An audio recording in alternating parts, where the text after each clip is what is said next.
I'm a single mother of my 8-year-old boy Mark. When this happened, he was 5 and I was 27. I have my own house that was passed down to me from my grandparents.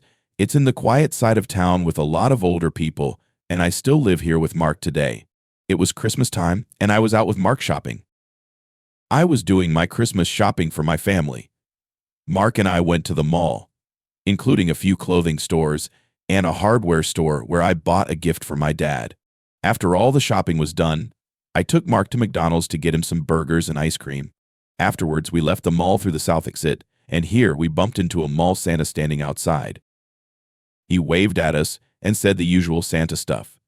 He then knelt down to get to Mark's level and asked him what he wanted for Christmas.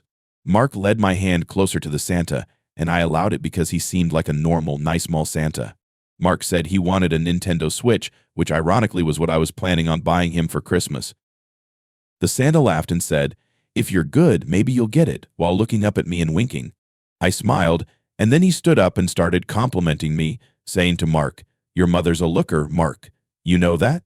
And Mark laughed, even though he didn't know what that meant. I still smiled.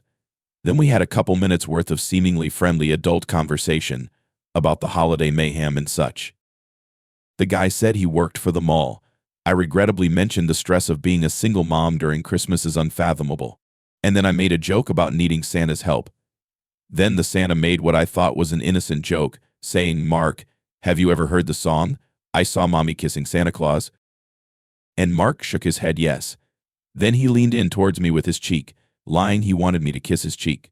I was going to give him an innocent little peck on the fake beard, but as I leaned in, he turned his head and tried doing that old trick where he kisses you on the lips instead. I moved my face away in time. The way he did it was so creepy and aggressive, too.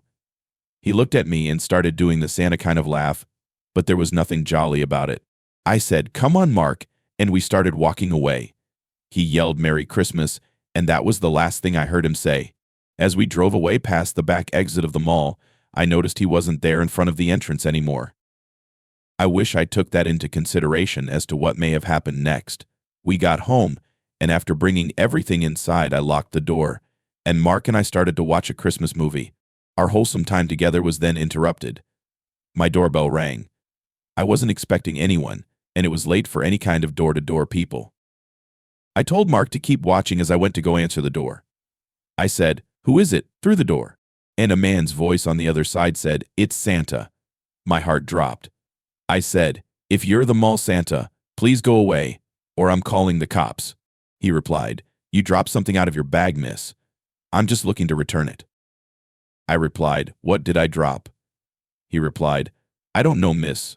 I'm not looking to be nosy, but if you open the door, I can hand it to you." I repeated myself that I wanted him to leave now. I then decided to call the mall management office of the mall to report this, but the man on the phone said they don't officially hire any mall Santas at this mall, and that whoever's dressing as Santa is doing it on their own accord. With that bit of information, I felt incredibly unsafe. I went back to be with Mark, but my mind was elsewhere now. I felt this sickly, worried feeling in my gut. I made an excuse to get up again after a few minutes. I went to the kitchen out of earshot of the TV. I raised the blinds to the kitchen window. I couldn't see anything out there, being that the kitchen light was on, and it was pitch black outside. But I heard a man yelling, "Ho, ho, ho." He was probably out there watching me at that very moment, looking out the window. I had no choice but to call the police and report that I was followed by a man dressed as Santa. I told Mark to keep watching the movie, and I spoke to the police outside. They took a report and were on their way. The police having come made me feel just a little better. A few nights later, though, my doorbell rang again around the same time, if not a little later. Mark was already asleep tonight. I was in the living room watching a show. I turned off the TV and went upstairs to my room, which is connected to Mark's room. The doorbell didn't ring again, but I never went back downstairs that night. It wasn't until the next day when I was leaving the house that I found the note taped to my front door. It was typed out and printed. This is a picture of the note, and it said, "I'll just be blunt. I'm sure you can guess who this is. I didn't mean to scare you the other night. I just had a long shift, and when a pretty lady talks to you after pretending to be Santa for 6 hours, hormones kind of go crazy.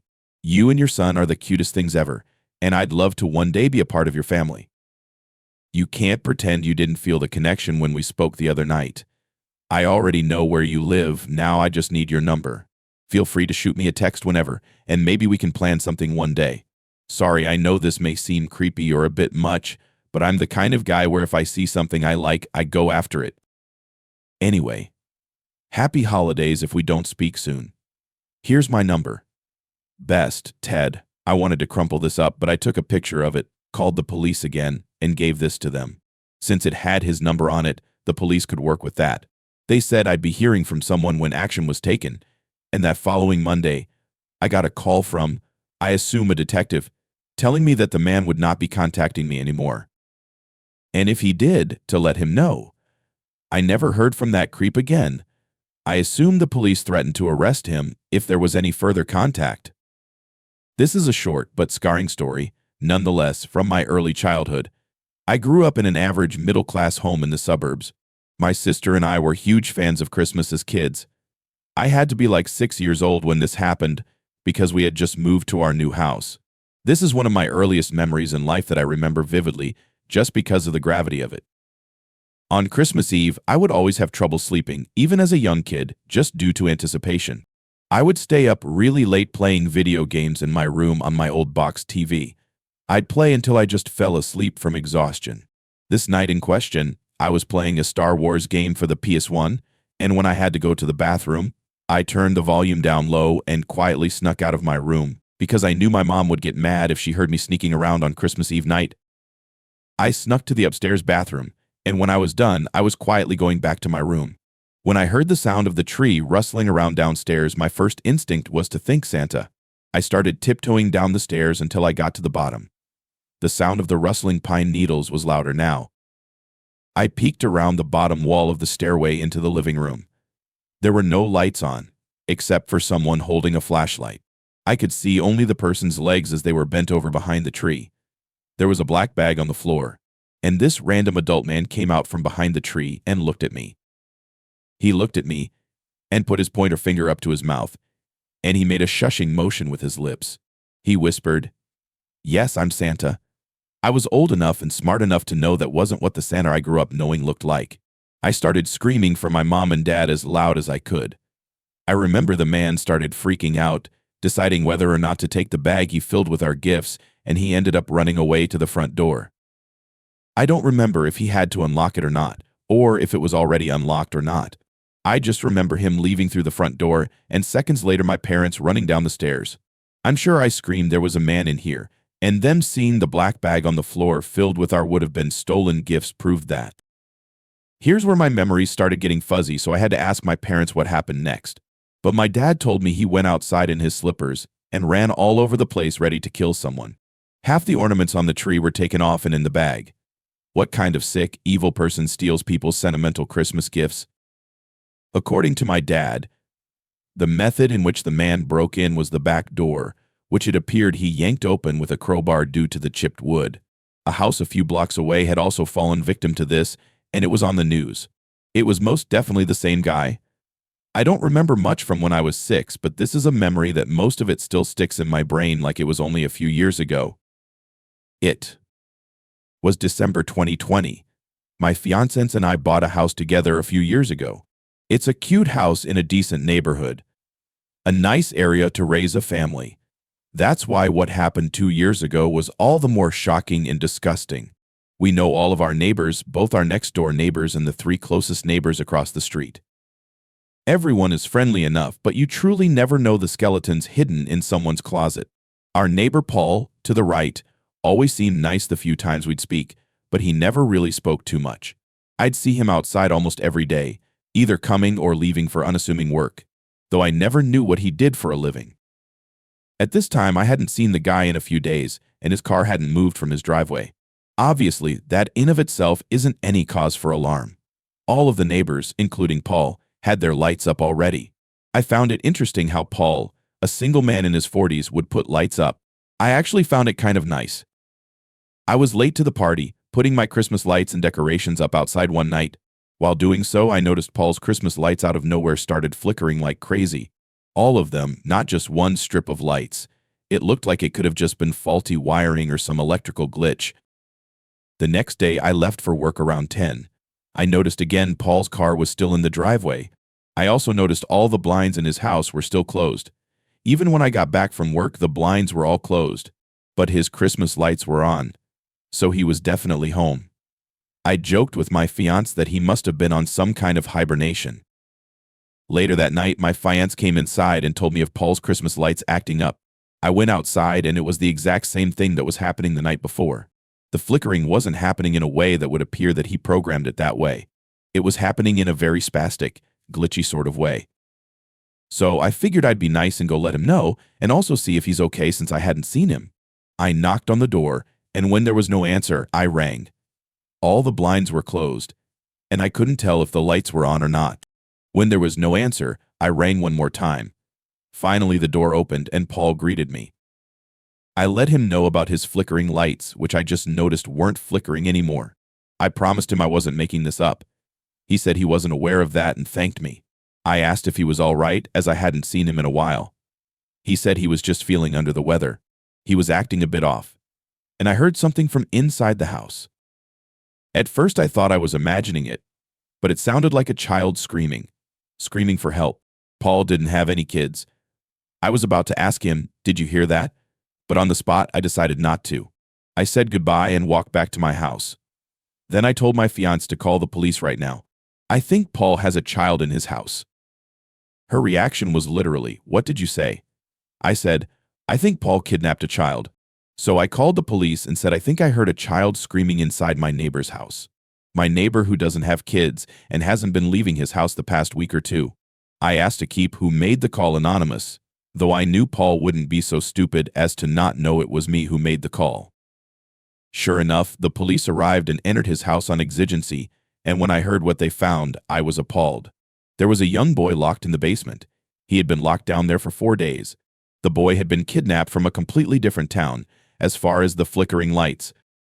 The boy was a genius and somehow found a way from the basement to flicker the Christmas lights as an attempt to call for help and get someone's attention outside. Probably whenever he saw someone through one of the blocked-off basement windows. I reckon he saw his chance to call for help when someone was at the front door. Clearly a very smart kid with great survival instincts. Glad he was reunited with his family. I don't want to know what was done to him, but I hope he lives a normal life and has put this behind him.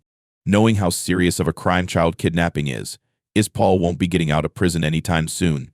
I was home alone one weekend, so my girlfriend Jenny came over to spend the weekend with me.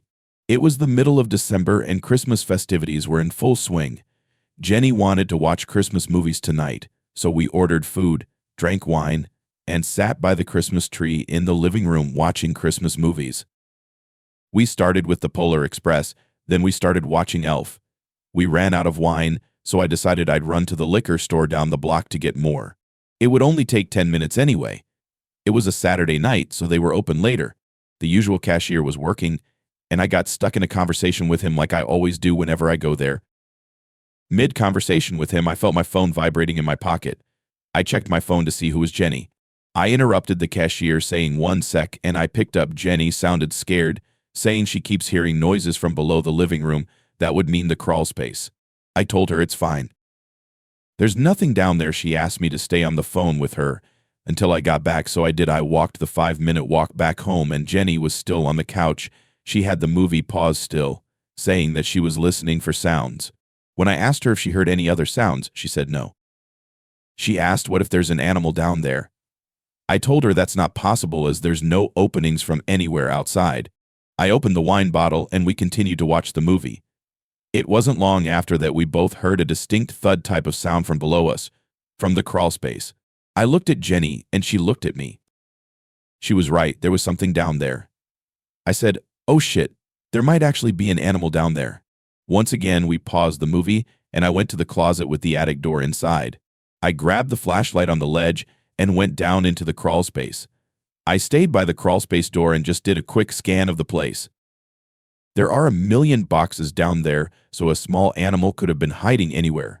It smelled like piss in there, which pretty much confirmed that there was something down there.